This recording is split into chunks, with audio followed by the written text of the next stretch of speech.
अभी जो अनंत परमेश्वर के नाम से प्रार्थना की, उस अनंत परमेश्वर के नाम की उपासना करने के लिए अनंत परमेश्वर के नाम का होना बहुत ज़्यादा जरूरी है। उसके कामों के भेद उसके नाम में छिपे हुए हैं। यदि नाम जान लिए, नाम की व्याख्या जान ली, तो आपको उसके काम को समझने में, कैसे काम किए, तो आपको संकोच नहीं होगा, आपको कोई भी उलझन नहीं पड़ेगी। प्रभु यीशु मसीह के नाम में आप सभी को सलाम, जय मसीह की, और आप सभी का स्वागत है बाइबल एकेडमी NCIJD कनकवाल में। तो जे आज हम परमेश्वर के वचन को जो सीखने वाले हैं, परमेश्वर के नाम कितने प्रकार के हैं, किस नबी ने किन हालातों में कौन सा नाम परमेश्वर का लिया है, और यदि परमेश्वर का नाम किसी अलग विधि से लिया भी है, किसी अलग नाम से परमेश्वर को पुकारा भी है, तो क्यों पुकारा गया, किन हालातों में पुकारा गया और क्या उसका मकसद था। तो मेरे प्रिय, जो परमेश्वर के नाम हैं वो परमेश्वर के किरदार को दर्शाते हैं। परमेश्वर के जितने भी नाम हैं उतने ही नाम परमेश्वर के किरदार को जताते हैं। तो हम आपको थोड़ा सा उदाहरण देना चाहते हैं। मेरा नाम सुखविंदर है, मैं काम करता हूँ घर बनाने का, राजमिस्त्री का काम करता हूँ। तो कोई भी मेरा नाम लेने से पहले ये कहेगा कि ये राजमिस्त्री है, मेरा नाम अलग रह गया। और कहने का भाव, मेरा जो काम है वो मेरे नाम को दर्शाएगा।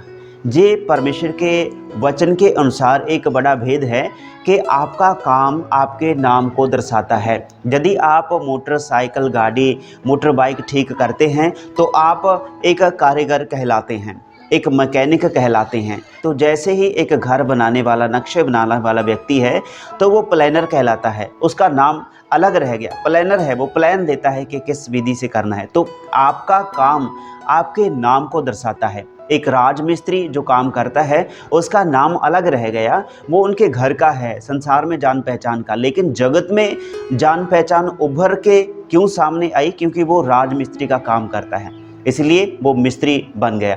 तो मेरे भाई, आपका किरदार जो है वो आपके नाम को दर्शाता है। इसीलिए परमेश्वर के जैसे भी नाम परमेश्वर के नबियों ने उनको पुकारा है, या कैसी भी अवस्था में परमेश्वर का नाम किसी अलग नाम से पुकारा है परमेश्वर को, तो वो उसके किरदार को दर्शाता है। ऐसा नहीं कि एक ही नाम है परमेश्वर का, ऐसा नहीं कि बहुत सारे नामों में आप उलझे पड़े रहें, नहीं। वो जितने भी नाम परमेश्वर के हैं, परमेश्वर के किरदार को दर्शाते हैं कि कौन सा नाम किस किरदार को दर्शाता है। इसीलिए जो पहले आप सभी ने सीखा था कि यहोवा एलोहीम, यहोवा एलोहीम दर्शाता है कि पूरी कायनात को बनाने वाला, सृष्टि की उत्पत्ति करने वाला। अभी जो सृष्टि की उत्पत्ति करने वाला है उसका एक नाम है यहोवा एलोहीम। तो इसी रीति से परमेश्वर का जो नाम लिया गया वो नाम परमेश्वर के किरदार को दर्शाता है कि कैसा काम वो परमेश्वर करता है। जो काम किया उस हिसाब से परमेश्वर का नाम उच्चारण किया गया। और आप सभी जन हमारे साथ बाइबल में से निर्गमन की किताब उसके 15 अध्याय 26 आयत को जरा थोड़ा सा पढ़िए, और मैं इस परमेश्वर के वचन के अनुसार आपके साथ परमेश्वर के नाम को उजागर करने वाला हूँ। और परमेश्वर का रूह पाक मुकद्दस इन सारी बातों को दर्शाता है कि किस रीति से परमेश्वर का नाम पढ़ा, और वो नाम पढ़ा तो क्यों। आइए हम पढ़ेंगे निर्गमन की किताब 15 अध्याय उसकी 26 आयत को हम पढ़ेंगे। यदि तू अपने परमेश्वर यहोवा का वचन तन मन से सुने और जो उसकी दृष्टि में ठीक है वही करे, और उसकी आज्ञाओं पर मन लगाए, कान लगाए, और उसकी सब विधियों को माने, तो जितने रोग मैंने मिस्रियों पर भेजे हैं उसमें से एक भी तुझ पर ना भेजूंगा, क्योंकि मैं तुम्हारा चंगा करने वाला परमेश्वर हूँ। तो यहाँ पर हम इन बातों को देखते हैं कि जो परमेश्वर चंगा करने वाला है, इसका किरदार जो है परमेश्वर का, वो आपको सिखाता है कि आपको परमेश्वर की विधियों को, उसके विधानों को मानना है। और यदि आप उसकी विधियों को मानते हैं तो परमेश्वर आपके बीच में वो काम करता है जो परमेश्वर चाहता है कि आप बिल्कुल निरोग, स्वस्थ जीवन व्यतीत करें। तो उस परमेश्वर का एक नाम है जो आपको बिल्कुल चंगा देखना चाहता है, बिल्कुल ठीक देखना चाहता है, तंदुरुस्ती में देखना चाहता है, बढ़ती में देखना चाहता है, आपका जीवन बिल्कुल साफ सुथरा हो, आपके विचार ठीक हों, आप आज्ञाकारी में आएँ। तो जो परमेश्वर आपको आज्ञाकारी में ठीक देखना चाहता है और चंगा देखना चाहता है, हर एक रोग से आज़ाद देखना चाहता है, उस परमेश्वर का एक नाम है। और उस परमेश्वर का नाम जो है वो है यहोवा राफा, यहोवा राफा। और ये इस तरह दर्शाया गया कि मैं यहोवा तेरा परमेश्वर हूँ और जो तुझे चंगा करता हूँ। तो यहाँ पर भी ये निर्गमन की किताब 15 अध्याय उसके 26 आयत में, लास्ट आयत में लिखा, क्योंकि मैं तुम्हारा चंगा करने वाला परमेश्वर हूँ। तो हमारा जो चंगा करने वाला परमेश्वर है, आपको जो चंगा करने वाला परमेश्वर है, उसका नाम है यहोवा राफा। तो यहोवा राफा जो है वो चंगा करने वाला परमेश्वर है। आपको बताया कि जो काम आप करते हैं, आपका काम आपके नाम को दर्शाता है, आपके किरदार को दर्शाता है, आप कौन हैं।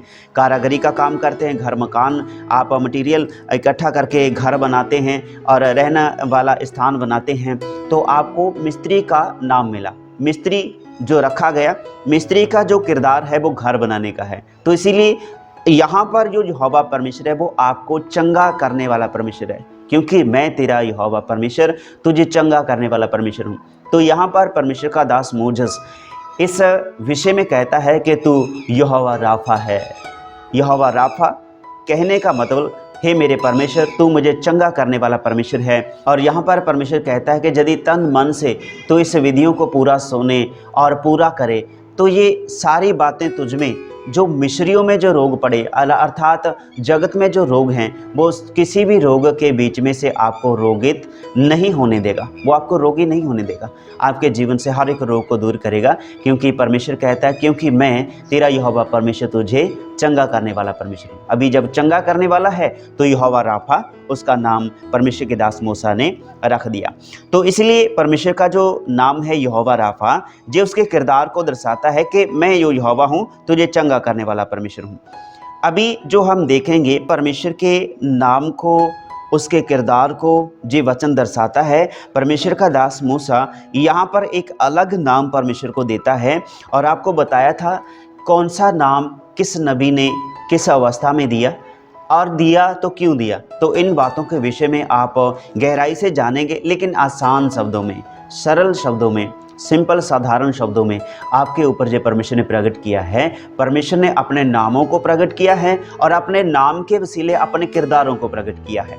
और परमेश्वर के वचन को जानेंगे निर्गमन की किताब 17 अध्याय उसकी 15 आयत। और मूसा ने एक वेदी बनाई और उसका नाम यहोवा निस्सी रखा। तो यहाँ पर जो परमेश्वर का नाम है, ये क्यों रखा गया, मैं आपको इसका थोड़ा सा विश्लेषण आपको बताता हूँ। 16 आयत में इसका विवरण आपको मिलेगा। और कहा, यहोवा ने शपथ खाई है कि यहोवा अमालेकियों से पीढ़ियों तक लड़ाई करता रहेगा। अर्थात जो परमेश्वर आपकी ओर से लड़ाई करता है, और वो परमेश्वर आपके विषय में अपनी एक व्यवस्था को नियुक्त करता है। एक लड़ी में एक ऐसा नाम आपका लिख लेता है कि जे मेरे लोग हैं और मैं इनके लिए लड़ूंगा। तो ये परमेश्वर जो है आपकी तरफ से लड़ने वाला, आपकी मदद करने वाला, आपको निरोग ठहराने वाला, और आपकी हर समय उपस्थिति अपने बीच में रखने वाला, जे परमेश्वर है आपकी ओर से आपकी जंग लड़ने वाला, आपकी सहायता करने वाला। इसका नाम है यहोवा निस्सी। तो यहाँ पर मूसा कहता है उसके लिए वेदी बनाई परमेश्वर के दास ने, और फिर वेदी बनाकर उसके लिए परमेश्वर के सजदे में आया, और फिर कहा कि हे यहोवा निस्सी, तू मेरी ओर से लड़ता है। कहने का भाव, यदि परमेश्वर आपकी ओर से लड़ता है तो वो यहोवा निस्सी कहलाता है, जो आपकी ओर से आपकी जंग लड़ता है। ये एक ऐसी अवस्था है जहाँ पर आपका कोई सहारा नहीं था, आपकी ओर से कोई बल नहीं था अपने विरोधी से लड़ने का, तो आपका बल बनकर परमेश्वर आया यहोवा निस्सी नाम के वसीले। तो मूसा कहता है कि तू मेरा यहोवा निस्सी परमेश्वर है, जो मेरी ओर से मेरी जंग लड़ता है। यहोवा निस्सी परमेश्वर मेरा ध्वज है। ध्वज कहने का भाव आप कैसे इसको समझेंगे। ध्वज जो है एक झंडा है, ध्वज एक झंडा है, एक निशान है पूरे भारत का, पूरे देश का और पूरे वर्ल्ड का एक झंडा है। वो मेरा ऊंचा गढ़ ठहरा, इसलिए वो मेरा ध्वज है, वो मेरा झंडा है, जीत का झंडा है। इसीलिए परमेश्वर यहोवा निस्सी जो नाम रखा गया, वो आपका ध्वज है, आपका झंडा है, वो आपके खुशी का एक ऐसा संदेश है जो आप अपने हाथों में लेकर के चलते हैं और झंडा लहराते हुए यहोवा निस्सी का नाम लेते हैं, तो मेरे प्रिय भाई वो आपकी ओर से जंग लड़ता, आपके हाथों में वो झंडा देता है, जीत का झंडा, ध्वज है वो परमेश्वर आप सभी का, मेरा, मेरे परिवार घराने का, इस पूरे वर्ल्ड में हर एक जनजाति का, हर एक उस व्यक्ति का जो सोचता है कि मेरी ओर से कौन लड़ेगा। तो आपकी ओर से यहोवा निस्सी जो आपका ध्वज है, आपकी ओर से लड़ने के लिए आता है, जो आपकी ओर से आपकी मदद करता है, आपके लिए लड़ता है, उसका नाम यहोवा निस्सी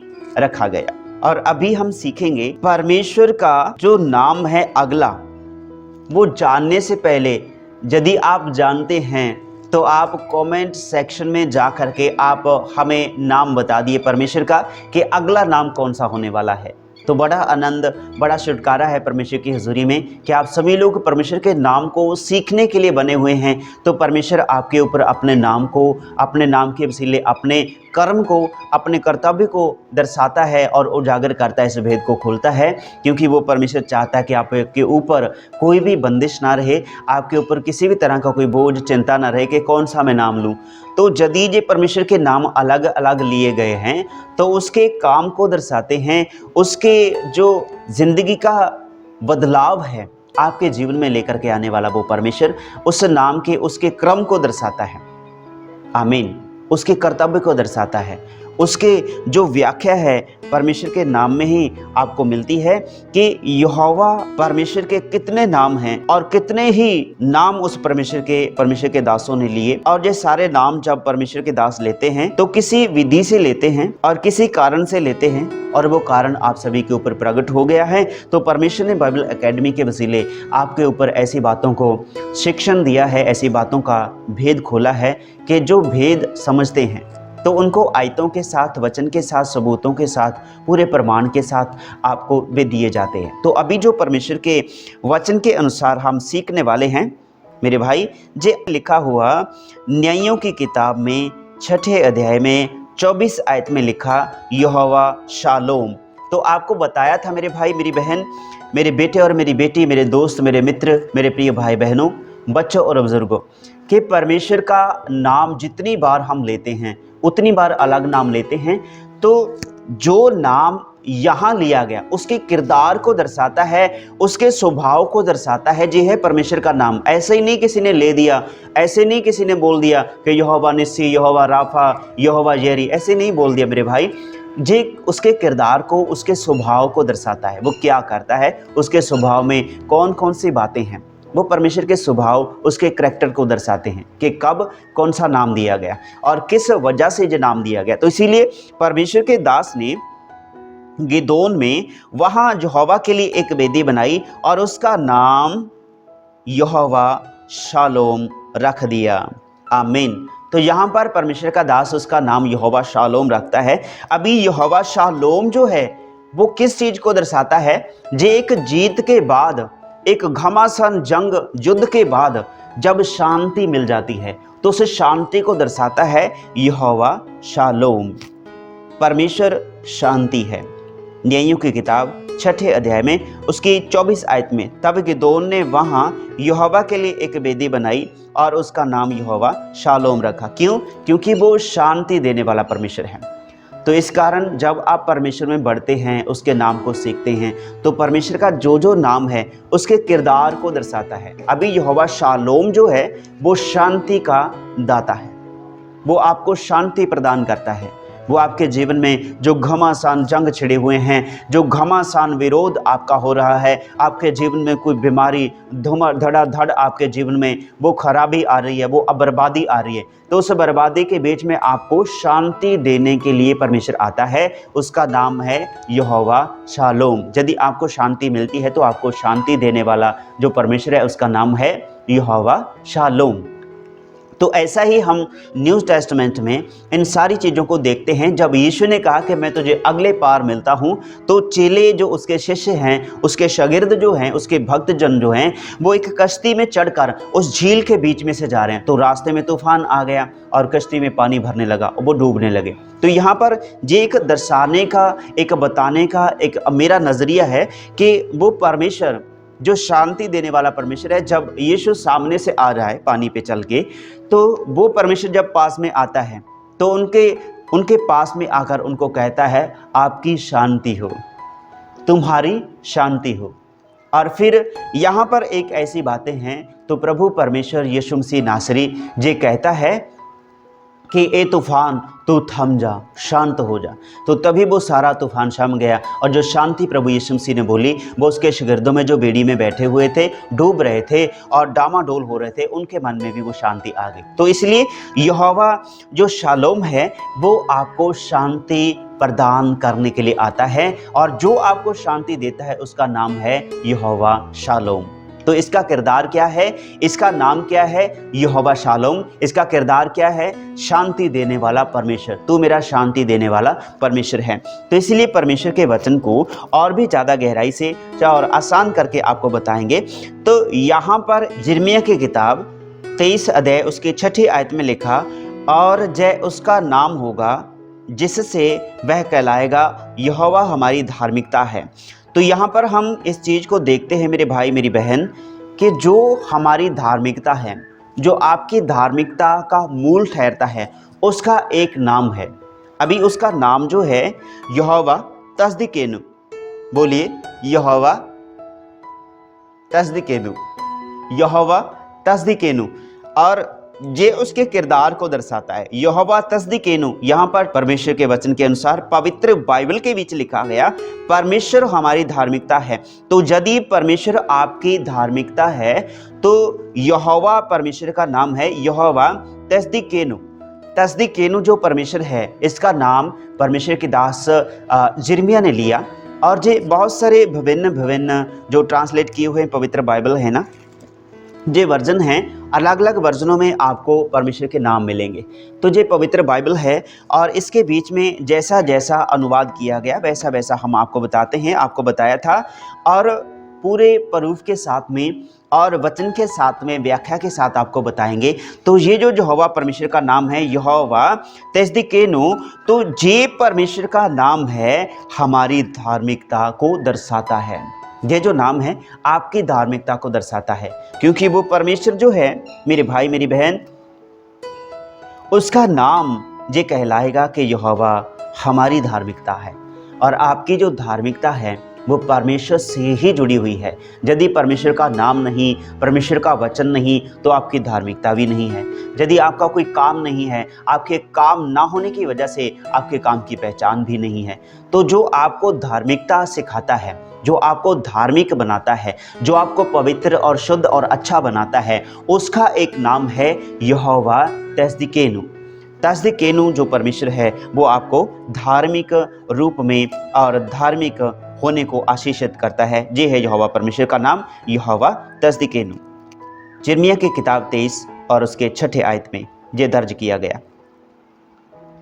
अभी जो हम परमेश्वर के वचन में बहुत सारे शब्दों में सुनते हैं, यहोवा शम्मा, यहोवा येरी, यहोवा शम्मा, तो यहोवा शम्मा शब्द कहाँ पर है? तो ये सभी आप लोग जानते होंगे, आप बहुत अच्छे लोग हैं, परमेश्वर के वचन को पढ़ने वाले। हम तो सीधे साधे लोग हैं, लेकिन परमेश्वर को आसान से शब्द से परमेश्वर का नाम लेते हैं, और जो जो परमेश्वर के नाम लेते हैं उसकी व्याख्या हमारे जीवन में है, क्योंकि हम सीधे साधे हैं, परमेश्वर के नाम को जानने वाले, पहचानने वाले, उसकी भीड़ों की नहीं हैं। और जब भी उसकी चरवाहा आवाज़ लगाता है तो तुरंत उसके पीछे हो लेते हैं। तो ये जो परमेश्वर का नाम अभी हम सीखने वाले हैं, यहोवा शम्मा।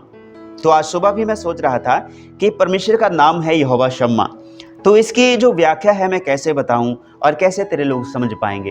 तो फिर परमेश्वर का वचन वो सामने आता है कि तुम साधारण शब्दों में लिखना, और वो अपने आप जान लेंगे। और जो नम्रता से, अधीनता से परमेश्वर के वचन को सुनते हैं, नम्रता से उसको ग्रहण करते हैं, विनम्रता से उसके आगे विनती करते हैं, और बड़ी अधीनगी के साथ परमेश्वर के वचन को तन और मन करके सुनते हैं, उनके जीवन में यहोवा शम्मा इस रीति से कार्य करता है। अभी आप इसको जानने के लिए परमेश्वर के वचन को हिजकियेल की किताब और 48 अध्याय उसकी 35 आयत में ऐसा लिखा गया, और उस नगर का नाम उस दिन से यहोवा शम्मा होगा। हालेलुया। उस नगर का नाम यहोवा शम्मा होगा। तो यहोवा शम्मा जो है उस नगर का नाम है, एक गांव का नाम है। जैसे आपके गांव का नाम है पाटियावाली है, हमारे गांव का नाम है विलेज कनकवाल, और जो संगरूर डिस्ट्रिक्ट में पड़ता है और पंजाब में है, भारत देश में है और पूरे वर्ल्ड में इस नाम को जानने के लिए यहाँ पर बाइबल में लिख दिया गया। ये नाम किसका नाम? मेरे गांव का नाम लिख दिया गया, यहोवा शम्मा। यहोवा शम्मा जो है वो आपके गांव का नाम और उजागर करने वाला है। वो जहाँ पर आप रहते हैं उसके नाम को महिमा देने का सामर्थ्य परमेश्वर रखते हैं। तो इसलिए मेरे भाई, यदि आपके गांव का नाम किसी अच्छी बात के लिए जाना जाने लगा तो मैं कहता हूं आपके गांव का नाम यहोवा शम्मा है। तो तब से उस गांव का नाम यहोवा शम्मा हो गया, जब से परमेश्वर ने वहां पर कार्य करे हैं, अपने अद्भुत कामों को दिखाया है, अपने लोगों के बीच में अपने काम को दर्शाया है।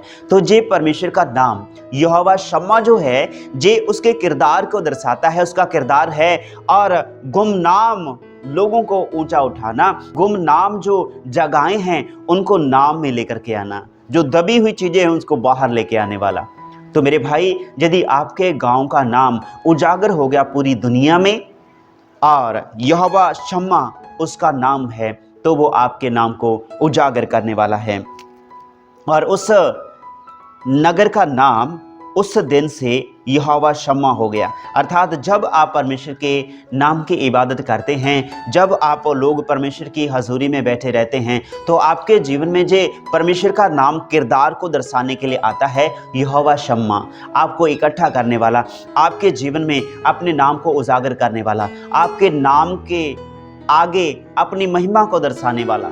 अभी वो गांव है, उसको यहोवा शम्मा ही कह के बुलाया गया, क्योंकि वहां पर परमेश्वर ने अपने अद्भुत कामों को दर्शाया है। तो ये परमेश्वर का नाम जो है यहोवा शम्मा, परमेश्वर वहां है। तो जहां पर परमेश्वर खुद स्वयं रहते हैं, आपके घर में, आपके हृदय में रहते हैं, आपके जहन में रहते हैं, तो उस जगह का नाम यहोवा शम्मा इसलिए पड़ गया क्योंकि वहां पर बड़े अचंभे काम करके परमेश्वर ने वहां पर अपना डेरा बना लिया।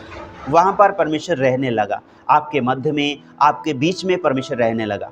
तो यहाँ पर परमेश्वर मौजूद है, यहाँ पर वो विराजमान है, यहाँ पर उसका सिंहासन है। जिस गांव में उसका नाम लिया जाता है, उस गांव का नाम यहोवा शम्मा रख दिया, क्योंकि यहोवा वहां पर है। तो इसलिए यहोवा शम्मा उस गांव का नाम इसलिए पड़ा क्योंकि परमेश्वर वहां पर है। लोगों ने उसके अद्भुत कामों को देखा। तो ये काम जो है परमेश्वर के नाम को दर्शाता है। जब परमेश्वर अपनी हजूरी को वहां पर रखता है, खुद वहां पर स्वयं होता है, तो वहां पर यहोवा शम्मा कहकर आप उसे बुला सकते हैं। यहोवा शम्मा, परमेश्वर यहाँ पर मौजूद हैं। तो आपके घराने का नाम ऊंचा करने के लिए, आपके गांव का नाम ऊंचा करने के लिए यहोवा शम्मा यहाँ पर है। मेरे गांव विलेज कनकवाल में यहोवा शम्मा है, क्योंकि स्प्रे टावर के वसीले बाइबल एकेडमी के द्वारा देश में ही नहीं बल्कि विदेशों में जहाँ जहाँ परमेश्वर के वचन को सुनते हैं, वहाँ वहाँ परमेश्वर अपने इस गांव के नाम को उजागर कर रहा है। विलेज कनकवाल के नाम को आज विदेशों में सुना जा रहा है। और क्यों? क्योंकि यहोवा शम्मा यहाँ पर है। यहोवा शम्मा यहाँ पर है। अभी जो हम परमेश्वर के नाम को सीखने वाले हैं, वो परमेश्वर का नाम उसके किरदार को, उसके काम को, उसकी भलाई को, उसकी सूक्ष्मताई को दर्शाता है। और ये परमेश्वर एक ऐसा परमेश्वर है जो उद्देश्यों को पूरा करता है, और इस उद्देश्यों को पूरा करने वाले का एक नाम है। वो आप यदि हमारे बताने से पहले जानते हैं तो प्लीज़ कमेंट सेक्शन में ड्रॉप कर दीजिए परमेश्वर का नाम कि अभी कौन सा नाम आने वाला है। तो शायद हो सकता है आप गूगल से सर्च करें, वो चीज़ें अलग, लेकिन बाइबल के बीच में इन चीज़ों को देखा, समझा, पढ़ा और उसकी व्याख्या को समझा, कई सारी बाइबलों को एक साथ इकट्ठा करके, क्योंकि हर एक अनुवाद जो किया गया थोड़ा सा डिफरेंट है, लेकिन जब सभी बाइबलों को इकट्ठा करके तो बयान किया गया, देखा गया, सर्च किया गया, तो मेरे भाई वहाँ पर यहोवा परमेश्वर के बहुत सारे नामों को उजागर किया गया, बयान किया गया और उसके किरदारों को उसके नाम के सहित बयान किया गया है। तो इसलिए परमेश्वर का वचन जो अभी भजन संहिता 57 अध्याय उसके 2 पद को हम पढ़ेंगे। मैं सर्वोच्च परमेश्वर को पुकारता हूँ जो मेरे लिए अपने उद्देश्यों को पूरा करता है। तो यहाँ पर हम देखते हैं कि जो परमेश्वर अपने उद्देश्यों को पूरा करता है। इस वचन में भजन संहिता 57 अध्याय उसके 2 पद में कि मैं जो यहोवा परमेश्वर को देखता हूँ, मैं सर्वोच्च परमेश्वर को पुकारता हूँ जो मेरे उद्देश्य को पूरा करता है, जो मेरे लिए अपने उद्देश्यों को पूरा करता है। अर्थात जो मेरा परमेश्वर है वो मेरे लिए अपने उद्देश्यों को पूरा करता है। उस परमेश्वर का एक नाम है। यदि आप इस आयत के भेद को जानते हैं तो आप जरूर इस परमेश्वर के नाम को हमारे बताने से पहले कमेंट सेक्शन में बता दीजिए। आप अपने जहन में सोचिए कि जो परमेश्वर के किरदार हैं उसके स्वभाव को दर्शाते हैं, जो परमेश्वर का स्वभाव है उसके नाम को दर्शाता है, जो परमेश्वर का नाम है उसके काम करने के तरीके को दर्शाता है। आपके काम करने का तरीका बताता है आपके भविष्य के बारे में, आपके करैक्टर के बारे में, आपके जीवन शैली के बारे में। यहाँ पर परमेश्वर के नामों की एक बड़ी लिस्ट हमारे पास प्रे टावर बाइबल एकेडमी में है। तो जितने नाम परमेश्वर के हैं वो एक एक नाम पूरे वचन के साथ विस्तार के साथ आपके सामने पेश किए गए हैं। इसमें कोई हेर फेर नहीं है और सीधा और सरल शब्दों में आपको बयान किया गया। और सर्वोच्च परमेश्वर को पुकारता हूँ जो मेरे लिए अपने उद्देश्यों को पूरा करता है। जो मेरे लिए अर्थात आपके लिए जो परमेश्वर अपने उद्देश्यों को आपके बीच में होकर आपके लिए पूरा करता है। मैं कहता हूँ मेरा परमेश्वर अपने उद्देश्यों को पूरा करने के लिए मेरे बीच में से होकर चलता है। तो मेरे परमेश्वर का एक नाम है यहोवा एल एलियोन, उस परमेश्वर का नाम है जिसका नाम है सर्वोच्च परमेश्वर। जो सर्वोच्च परमेश्वर है, सबसे ऊंचा परमेश्वर है, एल एलियोन उस परमेश्वर का नाम है। मेरे प्रिय भाई मेरी बहन, ये जो परमेश्वर का वचन है ये उसकी सर्वोच्चता को दर्शाता है, क्योंकि वो हर एक बात में ऊंचा है, सर्वोच्च है। ऊंचा होता है ऐसा, इससे ऊंचा आ गया जे, इससे ऊंचा आ गया जे, लेकिन सारी बातों से ऊंचा, सारे निवास स्थानों से ऊंचा, आकाश तारा गणों से भी ऊंचा, ब्रह्मंडल से भी ऊंचा वो परमेश्वर विराजमान है अपने स्वर्ग में। तो वो सर्वोच्च परमेश्वर इस तरीके से दर्शाता है कि सर्वोच्च परमेश्वर है, जे ऊंची पदवी वाला है, जे एक उस बात को अपने जीवन में लेता है जिसमें कोई नीचता की कोई बात है ही नहीं, जे है सर्वोच्चतम। आमीन।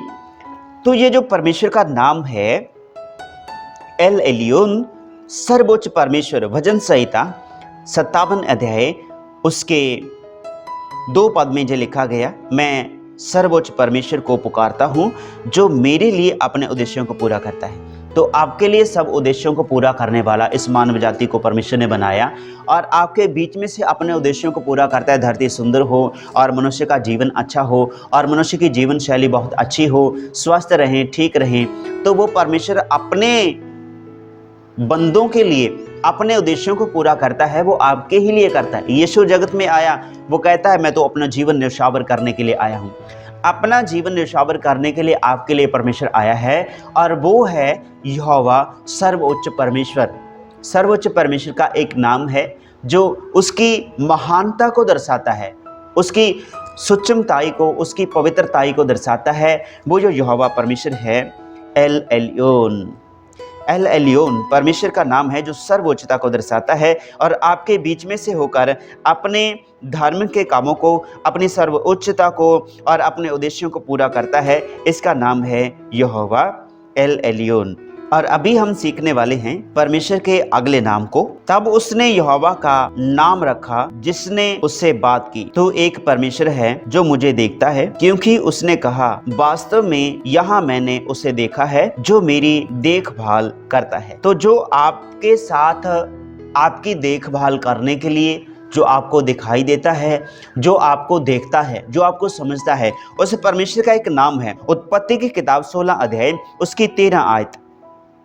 तब उसने यहोवा का नाम रखा जिसने उससे बात की। अर्थात जो परमेश्वर आपसे बात करता है और जो परमेश्वर आपको देखता है और जो परमेश्वर आपको वास्तव में देखता है और आपकी देखभाल भी करता है, उस देखभाल करने वाले का नाम, उस देखने वाले परमेश्वर का नाम और आपकी खबर लेने वाले परमेश्वर का नाम क्या है? एल रोई। एल रोई शब्द दिया गया। तो यहाँ पर परमेश्वर का दास उसका नाम रखता है तब उसने यहोवा का नाम रखा एल रोई, यहोवा एल रोई, परमेश्वर जो मुझे देखता है। अभी जो परमेश्वर आपको देखता है उसका एक नाम है, उसका नाम है यहोवा एल रोई। यहोवा एल रोई आपके जीवन में अपनी महानता को दर्शाता है, अपने करैक्टर को दर्शाता है, क्योंकि एल रोई जो परमेश्वर है वो 24 घंटे आपको देखता रहता है। आंखें खुली हैं उसकी, वो ऊँगता नहीं है, वो सोता नहीं है, वो कभी भी आराम में नहीं बैठता। वो आपके जीवन में आपके तुरंत इन बातों के विषय में परमेश्वर आपको देखता रहता है, और उसका नाम है आपको देखने वाला परमेश्वर। आपके भविष्य में वास्तव में जो जो बातें थी वो देखभाल करता है, वो परमेश्वर का नाम है यहोवा एल रोई। यहोवा एल रोई, यहोवा एल रोई उस परमेश्वर का नाम है। तो अगला नाम जो परमेश्वर का है, देखो कितने नाम हो गए, 1 2 3 4 5 6 7 8 9, कितने नाम हो गए, जे अंत नहीं है परमेश्वर के नामों का। किस नाम से आप पुकारेंगे, कौन से नाम में आपको बरकत मिलेगी? लेकिन इस नाम को पुकारने से आपको बरकत तो नहीं मैं कह सकता, वो तो परमेश्वर ने आपको पहले ही दे दी है। अपने नाम बताने से पहले ही, आदम और हवा की रचना करते ही परमेश्वर ने उसको आशीष दे दी, बरकत दे दी, किसी चीज़ की कोई कमी है ही नहीं। तो इसीलिए परमेश्वर के नाम को यदि आपको जानना है तो उसके करैक्टर को, उसके विधान को, विधियों को समझना पड़ेगा। जब आप उसकी विधियों को, उसके वचन के भेद को अपने जीवन में ग्रहण कर पाए तो आप उसके नाम को भी समझ पाएंगे कि उसका नाम कब लिया गया, क्यों लिया गया, किस अवस्था में लिया गया, किस कारण लिया गया, किस ने लिया, किसके लिए लिया गया। तो जो जे परमेश्वर है अपने नाम को, अपने किरदार को दर्शाने के लिए आपके ऊपर प्रकट करता है। मैं धन्यवाद करता हूं आप सभी का कि बड़े प्रेम से आप बड़े आनंद से परमेश्वर के वचन को सीख रहे हैं, और बड़ा ही वैभव उस परमेश्वर का आपके लिए है, और बड़ी ही आकर्षित बातें उस परमेश्वर के वचन से आप सीखने वाले हैं, क्योंकि हम संपूर्ण बाइबल का अध्ययन करने वाले हैं। तो इस बाइबल के पूरे अध्ययन को करने से पहले आपको जिसके विषय में हमें अध्ययन करना है, जिसके विषय में हमें जानना है, उसके नामों को जानना बहुत ज़्यादा ज़रूरी है। तो इसलिए आप परमेश्वर के नामों को जानें, उसके नाम के व्यवहार को जानें, उसके नाम का होने के वजूद को जानें और उसके मतलब को जानें, तो आप परमेश्वर के हर एक वचन को आसानी से समझ पाएंगे। क्योंकि ये भेद बहुत बड़े हैं नाम के, लेकिन परमेश्वर ने आपको सीधे और सरल शब्दों में बाइबल एकेडमी NCIJD खनकवाल की ओर से आपके ऊपर उजागर कर दिए, ताकि इससे बड़ा तो कोई भेद है ही नहीं। परमेश्वर के नामों से ज़्यादा उसके कामों से अलग हटके जो भेद हैं, उसके कामों के भेद उसके नाम में छिपे हुए हैं। यदि नाम जान लिए, नाम की व्याख्या जान ली, तो आपको उसके काम को समझने में, कैसे काम किए, तो आपको संकोच नहीं होगा, आपको कोई भी उलझन नहीं पड़ेगी। इसीलिए परमेश्वर के नाम को सबसे पहले जानने की जरूरत है, और जब आप नाम जान गए, किसी भी भेद को आप समझने में सक्षम होंगे और आपसे कुछ भी छिपा हुआ नहीं रहेगा। जो परमेश्वर के वायदे हैं आपके साथ। तो अंत में अभी कुछ समय के लिए हम आपको बताते हैं। उत्पत्ति की किताब 21 अध्याय उसकी 23 आयत में लिखा, तब अब्राहम ने उस स्थान पर एक तमारिस वृक्ष लगाया और वहां अनंत परमेश्वर के नाम से प्रार्थना की। तो अभी यहाँ पर उसके नाम को बताया नहीं गया, लेकिन बताया गया है। क्यों बताया नहीं गया, लेकिन बताया गया, जो भेद रख दिया। इन सेवकों ने लिखने में थोड़ा सा भेद रख दिया। तो मेरे भाई, जो भेद आपको समझने के लिए, आपकी बुद्धि को जांचने के लिए, आपके सामर्थ्य को जांचने के लिए कि सच में परमेश्वर का आत्मा जब आप पे आएगा तो वो आपको हर एक चीज बताएगा। तो अभी यदि परमेश्वर का आत्मा सामर्थ्य आपके बीच में नहीं है, तो आप इस नाम को जान नहीं पाएंगे, आप इस भेद को समझ नहीं पाएंगे। यदि परमेश्वर का आत्मा आपके बीच में है तो आप इस भेद को समझ पाएंगे। इसमें आप बताइए, इस आयत में कहां पर यहोवा परमेश्वर का नाम लिखा हुआ? मैं एक बार फिर से पढ़ता हूं। अब्राहम ने उस स्थान पर एक तमारिस वृक्ष लगाया और वहां अनंत परमेश्वर के नाम से प्रार्थना की। अनंत परमेश्वर के नाम से प्रार्थना की। अभी जो वृक्ष लगाने की विधि है वो एक अलग यादगार लगाई कि वृक्ष कभी जल्दी टूटते नहीं है, वृक्ष लगातार बढ़ते रहे। ये एक ऐसा वृक्ष है जो बीज बोया गया, जैसे एक पीपल का पेड़ मान ले, पीपल का पेड़ लगा दिया, पौधा लगा दिया, वो इतना बढ़ता गया, मान लो सदियां बीत गई, हजारों साल बीत के, वो अभी भी वहीं पे खड़ा है। तो ये तमारिस जो पेड़ है, इसकी नस्ल जो है वो कभी भी समाप्त होने वाली नहीं। इसकी जड़ थोड़ी सी भी रह जाए तो वो भी कहीं ना कहीं पत्तियां निकाल लेती है, वो फिर से बड़ा विशाल पेड़ बन जाता है। ऐसा है तमारिस पेड़। तो तमारिस वृक्ष लगाया और वहां अनंत परमेश्वर के नाम की प्रार्थना की। तो तमारिस पेड़ वो है जो कभी भी मुरझाता नहीं, बिना पानी के भी वो हो जाएगा। थोड़ा सा पानी मिला और वायु के बीच में से वो अपने एनर्जी को कंट्रोल करता है, वो एनर्जी को, अपनी नमी को ले लेता है वायु में से। तो तमारिस पेड़ लगाया और उस पेड़ को लगाने की एक वजह थी कि अनंत परमेश्वर के नाम से प्रार्थना की। अभी जो अनंत परमेश्वर के नाम से प्रार्थना की, उस अनंत परमेश्वर के नाम की उपासना करने के लिए अनंत परमेश्वर के नाम का होना बहुत ज़्यादा जरूरी है। तो आप कहेंगे मैं अनंत परमेश्वर के चरणों में प्रार्थना करता हूँ, उस अनंत परमेश्वर का कोई नाम तो होगा।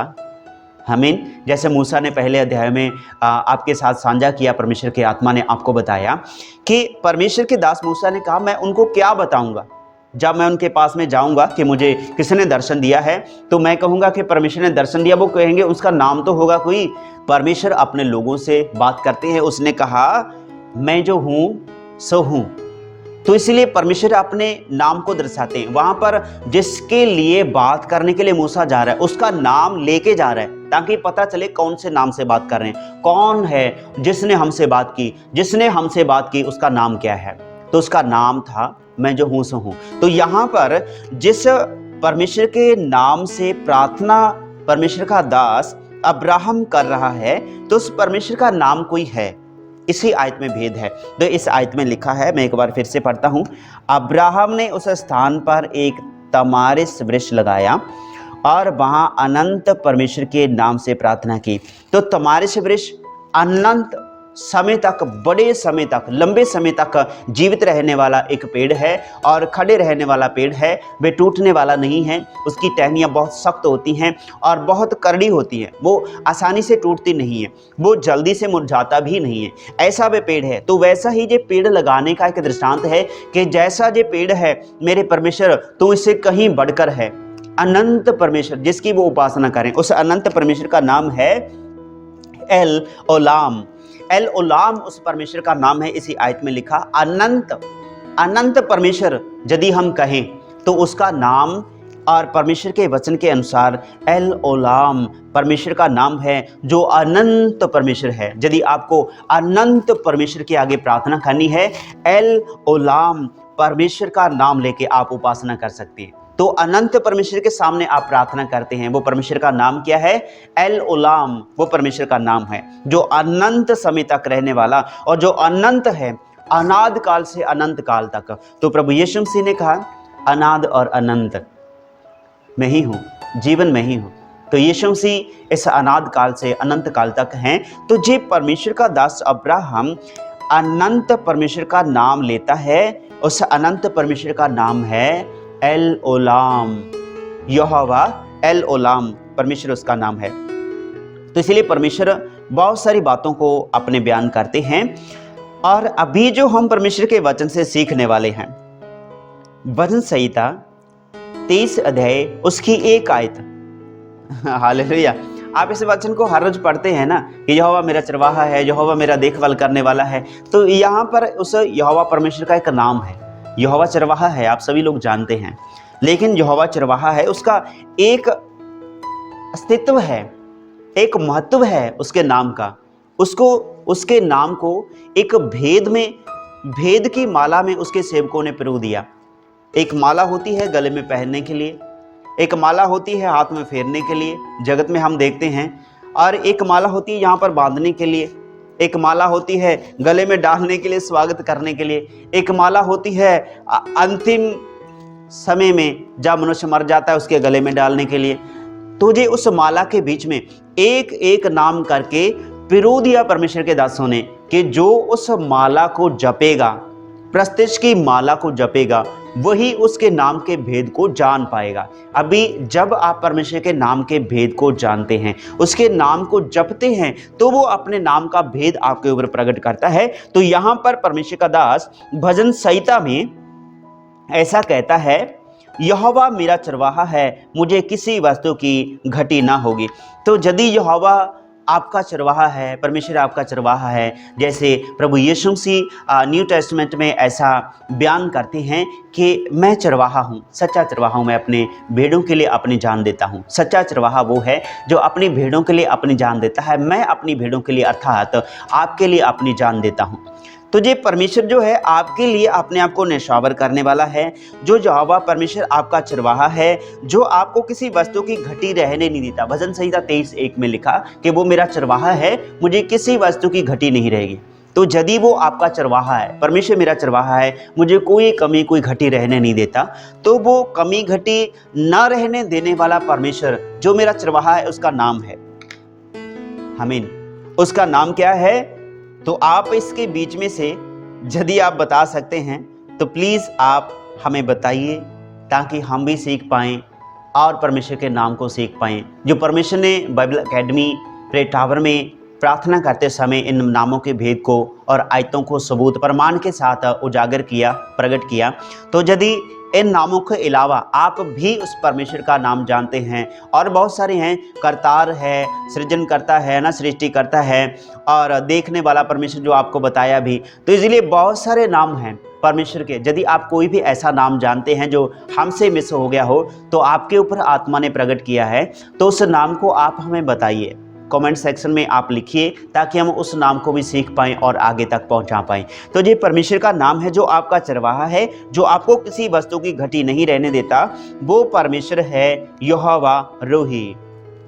यहोवा रोही, यहोवा रोही जो नाम है वो आपको किसी भी बात में घटी कमी रहने नहीं देता। वो आपका चरवाहा बनकर आता है यीशु के रूप में।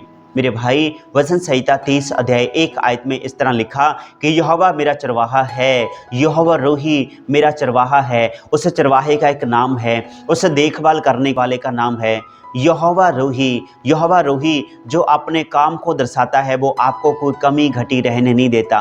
वो आपको किसी भी रीति से, मान लो किसी भी अवस्था में अकेला नहीं छोड़ने वाला परमेश्वर है। उसका नाम है यहोवा रोही। यहोवा रोही उस परमेश्वर का नाम है। तो अभी हम परमेश्वर के अगले नाम को जानने से पहले हम भजन संहिता 84 वर्ष 12 पढ़ेंगे। भजन संहिता 84 अध्याय उसकी 12 आयत को पढ़ेंगे। सेनाओं के यहोवा, धन्य है वह मनुष्य जो तुझ पर भरोसा करता है।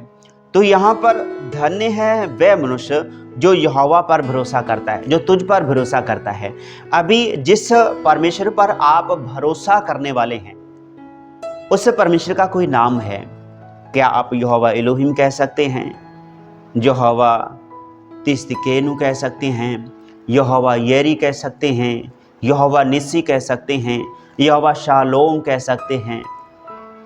आमीन। किस नाम से आप पुकारेंगे? वो तो पहले सारे नामों ने अपने किरदार को दर्शा दिया, अपने काम को दर्शा दिया। तो अभी जिस पर आप भरोसा रखते हैं, उस परमेश्वर का नाम क्या आप लेंगे? कौन से परमेश्वर ने कैसा नाम लिया? तो यहाँ पर परमेश्वर का दास दाऊद इस समय लिखने में इस चीज को लिखता है, बयान करता है, सेनाओं के यहोवा, धन्य है वह मनुष्य जो तुझ पर भरोसा रखता है।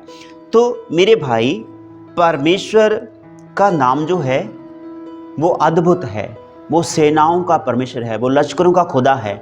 लेकिन इस नाम के बीच, सेनाओं के यहोवा के नाम के बीच एक भेद है। सेनाओं का यहोवा, यदि हम परमेश्वर का नाम लेते हैं, उसके ऊपर भरोसा रखते हैं, जिस परमेश्वर के ऊपर हम भरोसा रखते हैं उसका नाम है यहोवा सबाउथ। सबाउथ उस परमेश्वर का नाम है जो एक भेद में लिया गया। लेकिन जहाँ पर परमेश्वर अपने नाम की व्याख्या को दर्शाते हैं, वो जिस पर आप भरोसा रखते हैं, कह सकते हैं मैं यहोवा सबाउथ पर भरोसा रखता हूँ।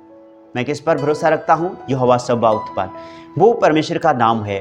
अलग अलग नामों से परमेश्वर के दासों ने पुकारा। क्यों पुकारा? वो भरोसा रखने वाले हैं, ईमान रखने वाले हैं, सुनने वाले हैं, देखने वाले हैं और अपनी विधियों विधानों को पूरा करने वाले हैं। वो परमेश्वर के नाम को जानते हैं और व्याख्या के साथ बताते हैं। तो यहाँ पर एक नाम जो अक्सर गीतों में, भजनों में लेते हैं, वो नाम आप बताइए कौन सा है? आमीन। आप में से कोई बता सकता है क्या? आमीन। तो ये जो बातें हैं हम सीखने वाले हैं, जो परमेश्वर के वचन प्रकाशित वाक्य में और बहुत सारे अध्यायों में ऐसी बातों को बयान किया गया। अभी हम पढ़ेंगे यशायाह भविष्यवक्ता की किताब 41 अध्याय उसकी 14 आयत। मैं इस्राएल का पवित्र हूँ जो तुझे उद्धार देता हूँ। और जो आपको उद्धार देता है, मैं इस्राएल का परमेश्वर हूँ जो पवित्र हूँ जो तुझे उद्धार देता हूँ। इस आयत को दोबारा फिर से हम पढ़ते हैं। मैं इस्राएल का पवित्र हूँ जो तुझे उद्धार देता हूँ। भविष्यवक्ता यशायाह की किताब 41 अध्याय उसकी 14 आयत में मैं इस्राएल का परमेश्वर हूँ जो तुझे उद्धार देता हूँ। मैं इस्राएल का परमेश्वर हूँ जो तुझे उद्धार देता हूँ, जो तुझे उद्धार देता हूँ। सो कहने का भाव, जो इस्राएल का पवित्र परमेश्वर है उसका कोई नाम है, जो आपको उद्धार देता है उसका कोई नाम है। न्यू टेस्टामेंट में तो सारी बातों को हम यीशु में पूरा होते देख रहे हैं। लोगों को उद्धार दे रहा है, जिसको कोई बीमारी है, कोई छुटकारा नहीं हो रहा, उनको छुटकारा दे रहा है। यीशु के विषय में हम जानते हैं। लेकिन पुराने नियम में कितने नामों में जगत परमेश्वर के नाम को बयान करता है, कितने नामों में परमेश्वर के कामों को बयान करता है, कैसी कैसी अवस्था में कैसे कैसे कामों को परमेश्वर ने प्रकट किया अपने नाम के वसीले। तो वो सारी बातें परमेश्वर के वचन से उजागर हो गई। और मैं इस्राएल का पवित्र हूँ जो तुझे उद्धार देता हूँ, जो आपको अपना नाम बताता है कि मैं परमेश्वर हूँ और मैं पवित्र हूँ और मैं तुझे उद्धार देता हूँ। जो आपको उद्धार देने वाला है उसका नाम परमेश्वर तो है ही है, लेकिन उस परमेश्वर का व्यक्तिगत रूप से यदि आप जाने तो उसका नाम क्या है? तो इसका नाम है कदूस। आमीन। कहते हैं कदूस कदूस कदूस खुदा। आमीन। कदूस वो परमेश्वर का नाम है। कदूस इज़राइल, कदूस इज़राइल, कदूस इज़राइल उस परमेश्वर का नाम है जो आपको उद्धार देता है। तो आपको उद्धार देने वाले परमेश्वर का नाम है कदूस, यहोवा कदूस। परमेश्वर आप सभी को बरकत दे। तो आप सभी को शालोम, जय मसीह की। मिलते हैं अगले अध्याय में कुछ नई बातों को भेद के रूप में, लेकिन भेद को सरल शब्दों में बयान करने के लिए। जय मसीह की।